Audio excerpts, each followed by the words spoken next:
The Democracy Collaborative does both consulting and research, and we work in community-based economic development. How can we reduce inequality at the community level? How can we get economic development projects going that help those who are normally excluded?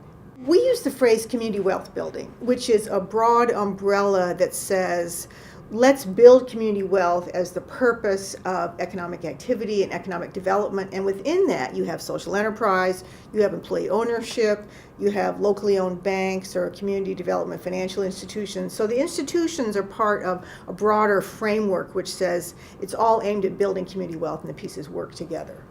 We have worked in New Orleans with the Business Alliance there. We are working in Rochester, New York, setting up a standalone entity that will help start worker cooperatives and help them find large contracts with anchor institutions.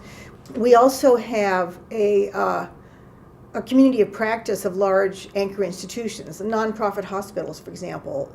Their economic footprint is billions and billions of dollars. Just one of these nonprofit hospital systems could have $3 billion in revenue.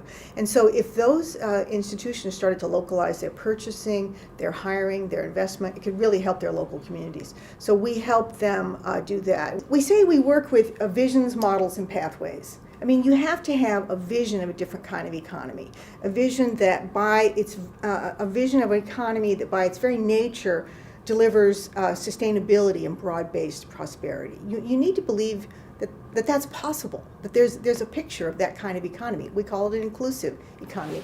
So that's one thing.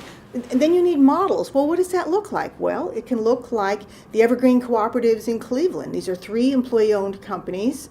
They're held together by a common holding company. They're supported by large anchor institutions that buy from them. So you have 3 football fields under glass of a greenhouse growing lettuce and herbs. And this is owned by employees.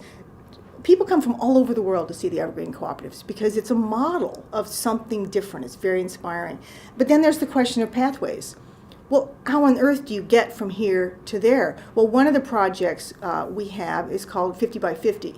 And the idea is employee ownership is the model that is most ready to go to scale. I mean, ownership structures, property, and who holds it is at the foundation of every economy.